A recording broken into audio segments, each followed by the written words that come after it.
नमस्कार दोस्तों, स्वागत है आपका एसओईसी चैनल में। शेयर मार्केट से जुड़े रहने के लिए हमारे चैनल को सब्सक्राइब करना जरूरी है। सिर्फ सीरियस लोग ही हमारे चैनल को सब्सक्राइब करें। इंट्राडे और एफएनओ वाले दूर रहें। आज हम जो कंपनी का एनालिसिस करने जा रहे हैं, सबसे पहले मैं आपको उसके फंडामेंटल एनालिसिस के बारे में बताऊंगा। तो ये देखो, ये है कंपनी का शेयर होल्डिंग पैटर्न। आप देख सकते हैं 2024 में और जून 2024 में और मार्च 2024 में देखें तो प्रमोटर ने अपनी हिस्सेदारी 71.41 से बढ़ाकर 71.58 की है।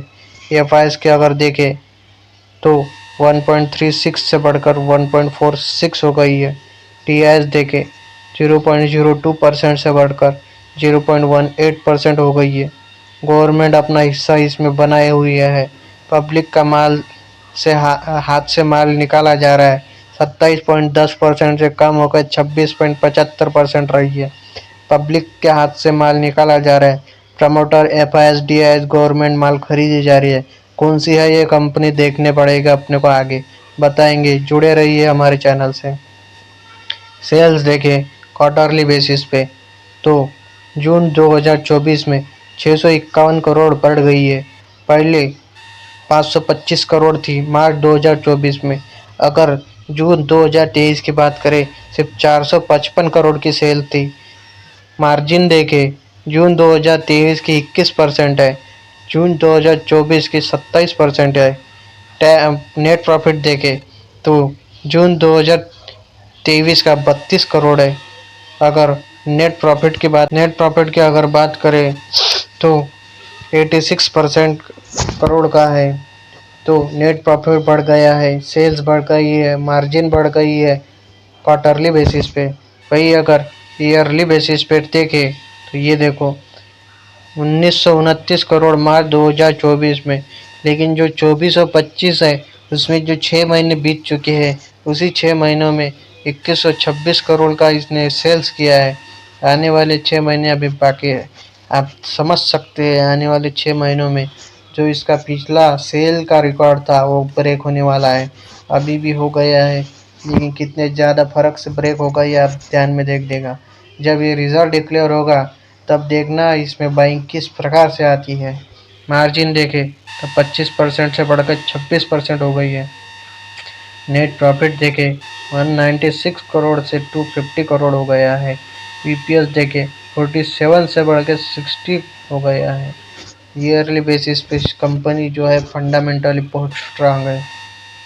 ये इसकी की मैट्रिक्स है, इसको ध्यान से देखना। सिर्फ 10,000 करोड़ की कंपनी है, सिर्फ 37 का पी है। ध्यान में देना, इतनी छोटी कंपनी होने के बावजूद 0.22% का डिविडेंड यील्ड देती है। आरओसी 17% का, आरओई 16% का, फेस वैल्यू 10 का, मतलब आगे जाके बोनस भी देगा, स्प्लिट भी देगा। ईपीएस 24% की 3 साल से ग्रो हो रही है। सेल्स 32% से ग्रो हो रही है।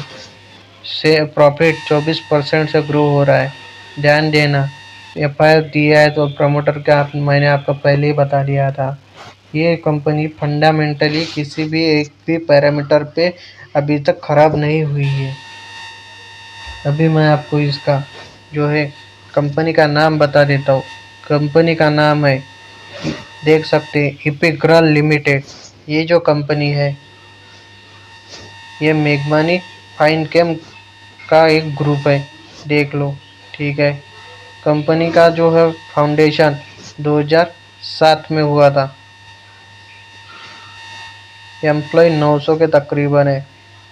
ठीक है, कंपनी जो काम करती है वो है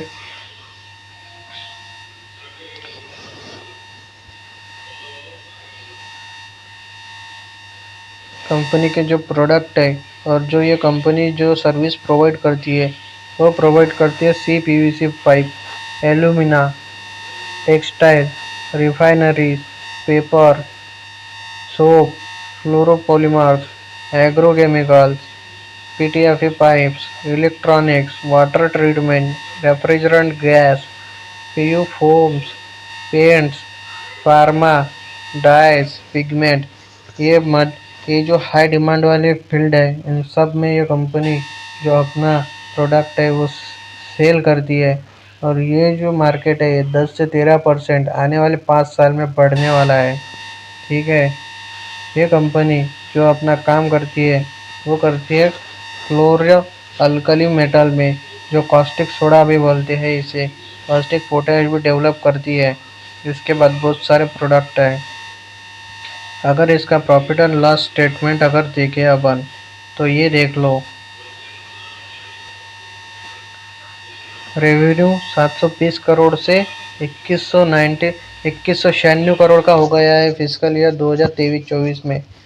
अगर नेट प्रॉफिट देखे, पैट देखे, 183 से बढ़ के 353 हो गया है। समझ गए हो ये कंपनी क्या करती है। तो कंपनी जो है ये अपने जो सेगमेंट है इसमें 4th नंबर पे है ये कंपनी पूरे इंडिया में, मल्टीनेशनल कंपनी है ये। अभी अपन देखते हैं इसका लास्ट और मेन वाला चीज़ कि इसका अपन को इस समय बाइंग करनी चाहिए कि नहीं, क्योंकि कोई भी कंपनी एक सही भाव पे ही उसमें बाइंग करनी चाहिए। कोई भी कंपनी किसी भी भाव से अगर लोगे तो उसमें अटक के बैठ जाओगे और फिर बोलोगे जिसने बताया ये उसकी गलती है, लेकिन ऐसा नहीं होगा। हमारे चैनल से जुड़ने के बाद आप खुद अपना टेक्निकल एनालिसिस कर सकते हो। ये है जीरोधा का काउंसल और इस पे दो इंडिकेटर दिख रहे हैं आपको। ये है एक्सपोनेंशियल मूविंग एवरेज 50 डेज और 200 डेज, शॉर्ट में 50, 200 डेज में लॉन्ग में। 50 वाला ये येलो लाइन है और 200 वाला ब्लैक लाइन है। आप देख लो यहाँ पर खुद ही, यहाँ पर सपोर्ट लिया 200 के पास में, जब ये ब्रेक हुआ 50 के पास में 200 डेमा का सपोर्ट लिया, यहाँ पर 50 का सपोर्ट लिया, यहाँ पर फिर से 50 का सपोर्ट लेने आया। अभी ये 50 लेने को आएगा जब सपोर्ट, उस समय इसमें बाइंग करना। इसका कारण एक ही है कि डाउनसाइड रिस्क कम हो जाएगी आपकी। ठीक है, क्योंकि ये जो डिस्टेंस बढ़ गया है ना, जिसकी वजह से रिस्क बढ़ जाता है। समझ गए हो। अगर जल्दबाजी में खरीदने जाओगे तो रिस्क में पड़ जाओगे। अगर इसको सही समय होता तो ये सही समय है इस कंपनी में बाय करने का, ये भी सही समय है। लेकिन आज के समय में ये थोड़ा बढ़ गया है। अगर आप रिस्क लेना चाहते हैं और आपसे कोई भी रुक नहीं सकते तो आप इसमें अभी 30% अपना पैसा लगाइए। इससे ज़्यादा अगर लगाओगे तो रिस्क में आ सकते हो, क्योंकि ये मार्केट में कोई भी करेक्शन अगर आई तो ये शेयर इस 2000 लेवल तक आ सकता है, ज़्यादा से ज़्यादा इस लेवल तक 1850 के लेवल पर भी आ सकता है। तो उसकी आप खबरदारी ले लीजिए। आप किस टाइप के इन्वेस्टर है, और अगर बहुत सारे लॉन्ग टर्म इन्वेस्टर है तो इसमें अभी के लेवल पे बाय करें। अगर थोड़े मीडियम टर्म के इन्वेस्टर है जो ज़्यादा लॉस को पेशेंसली होल्ड नहीं कर सकते, तो 1800-1900 के पास में आए उसी समय बाय करें। अगर आपको अपना हमारा टेक्निकल और फंडामेंटल एनालिसिस अच्छा लगा, चैनल को सब्सक्राइब जरूर कर दीजिए। और आने वाले कोई भी अगर आपको वीडियो का एनालिसिस चाहिए तो नोटिफिकेशन आइकन को दबा दीजिए। और कोई आपके यहाँ पर अगर कोई शेयर है जिसमें आप लॉस में हो और आप चाहते हैं उसका टेक्निकल एनालिसिस किया जाए तो हमारे कमेंट बॉक्स में ज़रूर लिख दीजिए। धन्यवाद।